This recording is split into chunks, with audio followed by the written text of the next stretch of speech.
Assalamualaikum warahmatullahi wabarakatuh. Yang terhormat Pak Yuyus dan Pak Fauji selaku dosen pengampu mata kuliah LKFPKN.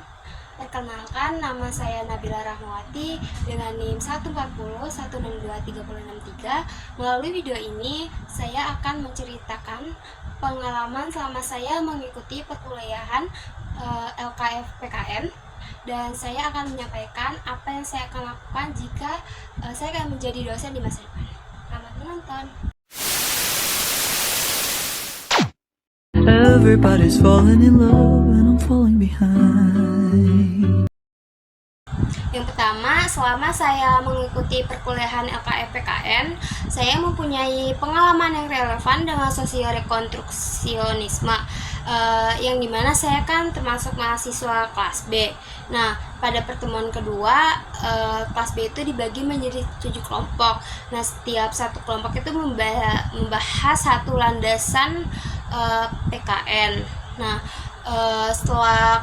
lalu di minggu depannya, misalnya kelompok 1 itu mempresentasikan hasil diskusi mereka, dan setelah kelompok 1 itu selesai presentasi, mahasiswa dari kelompok lain dipersilakan bertanya mengenai apa yang masih dibingungkan oleh mereka. Terus setelah kelompok itu sesi bertanya, terus kelompok itu udah selesai presentasi, Pak Yus atau Pak Fauzi akan menjelaskan lebih lanjut mengenai materi yang telah dipresentasikan.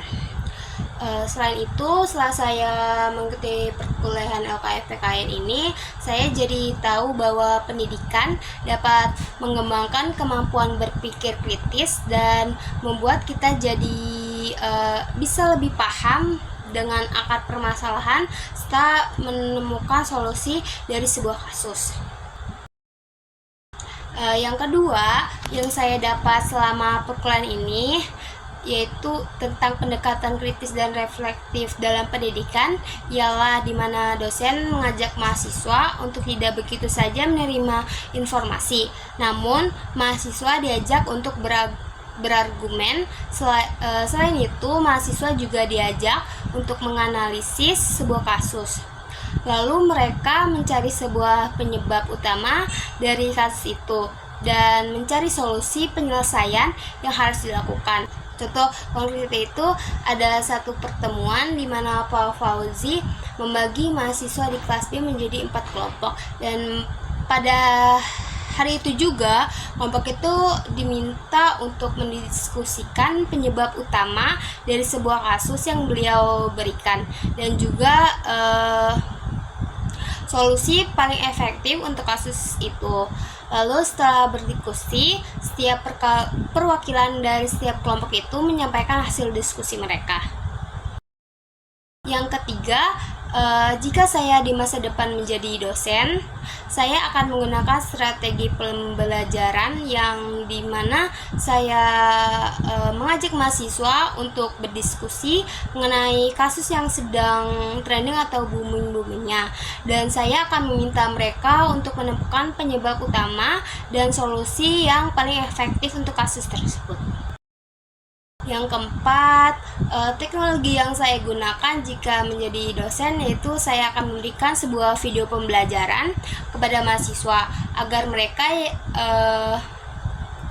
yang proses belajar itu harus melalui video bisa paham dengan materi yang telah saya sampaikan. Saya juga akan membuat kuis online, misalnya di Quizizz, untuk mengukur seberapa paham mahasiswa dengan materi yang telah saya sampaikan. Alasan saya menggunakan teknologi tersebut karena biar saya bisa tahu nih seberapa kemampuan mahasiswa dalam memahami sebuah materi.